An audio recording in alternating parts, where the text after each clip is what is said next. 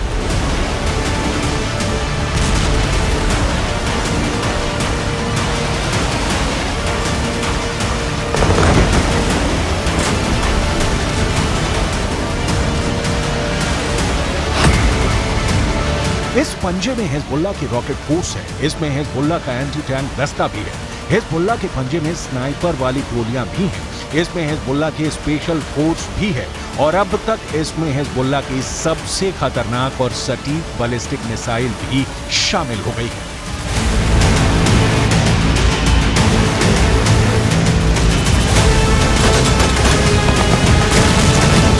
ये इशारा हिजबुल्लाह की तरफ से बार बार दिया जा रहा है कि गाजा में बहुत हुआ, अब इजरायल को सबसे बड़ी सजा देने की बारी आ गई है। हमास के बाद हिजबुल्लाह इजरायल का सबसे बड़ा दुश्मन माना जाता है और हसन नसरुल्लाह की इस बात ने ये बात 100% साफ कर दी है।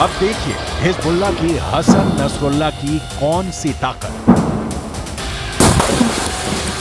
या साहिब ज़मान या हाइद। हिजबुल्लाह कैसे अटैक कर रहा है इस वीडियो में साफ दिखाया गया है। दक्षिणी लेबनान में पहला धमाका और फिर कुछ सेकंड बाद हुआ दूसरा धमाका। यह लेबनान का गांव कफार किला है और यहां इजरायल ने जमकर बम बरसाए। ये इजराइल और लेबनान के मिलिशिया हिजबुल्लाह के बीच डायरेक्ट युद्ध है, जिसके शोले अब पूरी दुनिया को जला सकते हैं।